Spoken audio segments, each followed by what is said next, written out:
ఆంధ్రప్రదేశ్లో భువన్ సర్కార్ ప్రమాణ స్వీకారం చేసి ఏడాది పూర్తయింది. అసలు ఏమీ చేయలేదని, అదే మేమైతే ఈ పాటికి 10 ఏళ్ళు అభివృద్ధి చేసేవాళ్ళమని ప్రతిపక్ష నాయకుడు సూరిబాబు నాయుడు గారు రోజుకు ఒకసారైనా విమర్శిస్తున్నారు. మరి వారిద్దరూ మనతో ఉన్నారు. ముందుగా ముఖ్యమంత్రి భువన్ గారికి అభినందనలు చెబుదాం. సార్, సీఎం గారు కంగ్రాచులేషన్స్ సార్, సక్సెస్ఫుల్గా ఏడాది పాలన పూర్తి చేశారు. రావాలి భువన్, కావాలి భువన్, మన భువన్ అని పాడుకొని జనాలు కరెక్ట్గా 1 సంవత్సరం అవుతుంది. వాళ్ళు పాడినట్టుగానే మనం అధికారంలోకి వచ్చాం. కత్తన్న, థ్యాంక్ యూ కత్తన్న. నమస్తే కత్తి. ఏంటమ్మా సక్సెస్ఫుల్లా? సక్సెస్ నిల్లమ్మా నిల్లు.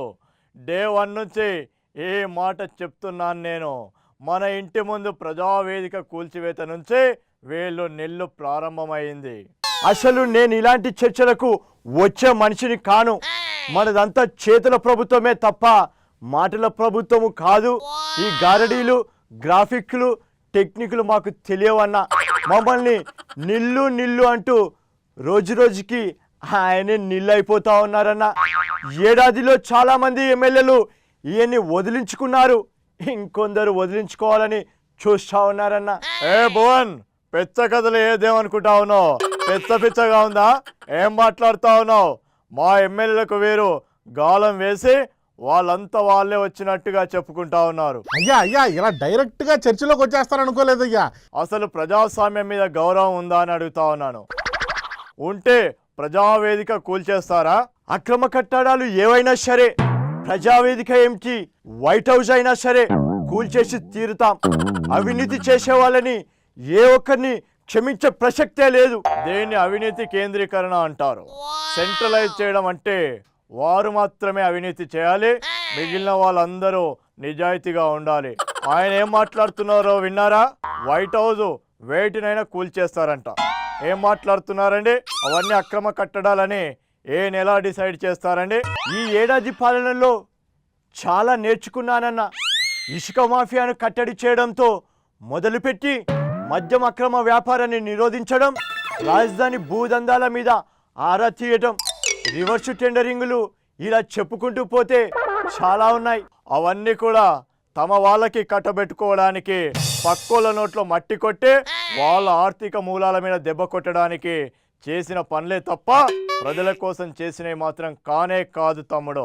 అంటే సార్, మీరు అధికారంలో ఉండగా మీ వాళ్ళకి చేసుకున్నారు, వారు అధికారంలోకి వచ్చాక మరి వారు కూడా చేసుకోవాలి కదా సార్. అది తప్పంటే ఎట్లా సార్? ఇలా అంటారనే అభివృద్ధిని అన్ని ప్రాంతాల వారికి సమంగా పంచాలని రాజధానిని విప్లవాత్మకంగా 3 ప్రాంతాల్లో పెట్టాలనుకున్నా. దానికి పెద్ద మనిషి అడ్డుపడతా ఉన్నారు. వీళ్ళు ఏ నిర్ణయం తీసుకున్నా ఓ పద్ధతి ఉండదమ్మా. దానికి పైనుంచి మొట్టికాయలు పడని నిర్ణయం ఒక్కటి చెప్పండి. ఏ నిర్ణయం తీసుకున్నా అది అమలయ్యేదాకా అనుమానమే. చివరికి పంచాయతీ ఎన్నికలు కూడా. ఇది మాత్రం చాలా వాల్యుబుల్ క్వశ్చన్ అన్న.